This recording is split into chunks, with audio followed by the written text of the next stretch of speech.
toutes les informations et l'essentiel de l'actualité haïtienne, tous les jours sur Juno 7. Vous êtes branchés sur Juno 7, bienvenue à ce bulletin d'information. Haïti réclame une fois de plus le bénéfice de l'urgence, a dit Jean-Victor Généus à l'ONU. Au moment de l'examen du rapport du secrétaire général de l'ONU par le Conseil de sécurité, le chancelier Jean-Victor Généus a pris la parole en présence notamment de Andrew Holness, Premier ministre de la Jamaïque, Roberto Alvarez, ministre des Affaires étrangères de la République dominicaine, ainsi que la représentante spéciale du secrétaire général de l'ONU et chef du BINU, Maria Isabel Salvador, pour mettre en avant les espérances du gouvernement quant au renouvellement du mandat du BINU et ce qu'il appelle les avancées politiques majeures de Ariel Henry pour débloquer la situation. Le chancelier Jean-Victor Généus a déclaré qu'Haïti réclame une fois de plus le bénéfice de l'urgence. La grande famille onusienne, selon lui, ne peut continuer à ignorer la solitude d'un de ses États membres en proie à de graves défis sécuritaires, politiques, socio-économiques et humanitaires.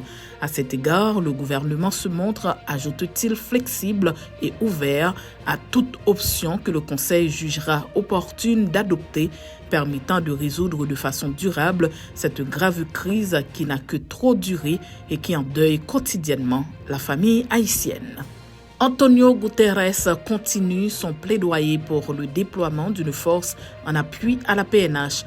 Moins d'une semaine après sa visite en Haïti, le secrétaire général de l'ONU, Antonio Guterres, a pris la parole lors de la réunion du Conseil de sécurité le 6 juillet 2023 et est revenu à la charge pour continuer d'appeler au déploiement d'une force en appui à la police nationale d'Haïti. Selon lui, les conditions sont désespérées dans le pays, mais des solutions sont possibles si nous agissons maintenant. Nous ne pouvons pas oublier le peuple haïtien. Le monde doit faire quelque chose, a-t-il dit, avant de préciser. Je répète, nous ne parlons pas d'une mission militaire ou politique des Nations Unies. Nous appelons à une force robuste de sécurité déployée par les États membres pour travailler main dans la main avec la police nationale pour lutter contre les gangs et restaurer la sécurité du pays. Le gouvernement haïtien a commémoré au Mupana les 2 ans de l'assassinat de l'ancien président Jovenel Moïse. Le Premier ministre Ariel Henry, en présence des membres de son gouvernement, des cadres de l'administration publique, des membres du corps diplomatique et consulaire, a dirigé le vendredi 7 juillet 2023 dans les jardins du musée du Panthéon national une cérémonie pour commémorer les 2 ans de l'assassinat de l'ex-président Jovenel Moïse. Les principaux officiels présents à cette cérémonie n'ont prononcé aucun discours de circonstance. Ils ont procédé dès leur arrivée sur place aux salutations d'usage puis à la montée du drapeau. Le Premier ministre Henry, la ministre AI de la Justice Emily Prophète-Milsé et le président de la Cour de cassation Jean-Joseph Lebrun ont ensuite déposé une gerbe de fleurs près de l'installation préparée pour la circonstance devant la photo de l'ex-président Moïse. Les participants à cette cérémonie ont par la suite observé une minute de silence et de recueillement en mémoire du feu président. Le SDP réitère son soutien à Ariel Henry et au déploiement d'une force multinationale spécialisée en Haïti. Les dirigeants du secteur démocratique et populaire ont réitéré lors d'un rassemblement politique le samedi 8 juillet leur soutien au gouvernement dirigé par Ariel Henry aux accords du 11 septembre 2021 et du 21 décembre 2022, ainsi qu'à la demande du gouvernement concernant l'envoi par la communauté internationale d'une force multinationale spécialisée en Haïti.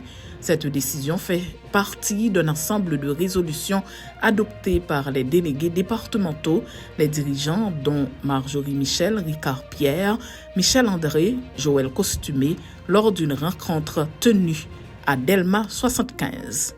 Toutes les démarches de parrainage pour le programme Biden seront traitées, assure le DHS. Face aux inquiétudes de nombreux sponsors et potentiels bénéficiaires du Humanitarian Parole, le secrétaire adjoint à la sécurité intérieure des États-Unis, Blas Núñez Neto, a envoyé un message plein d'espoir pour essayer de dissiper leurs doutes. Il a déclaré que toutes les demandes seront traitées lors d'une entrevue accordée à America TV. Je n'arrête pas de dire aux amis de ces 4 pays d'attendre, d'être patients, d'utiliser ce processus légal qui est bien mieux que d'arriver illégalement et probablement d'être renvoyés dans leur pays ou au Mexique et de ne pas pouvoir entrer pendant plus de 5 ans, a-t-il déclaré selon des propos rapportés par El Nuevo Herald. AJH et SOS Journalistes exigent la libération de Pierre-Louis Aupon.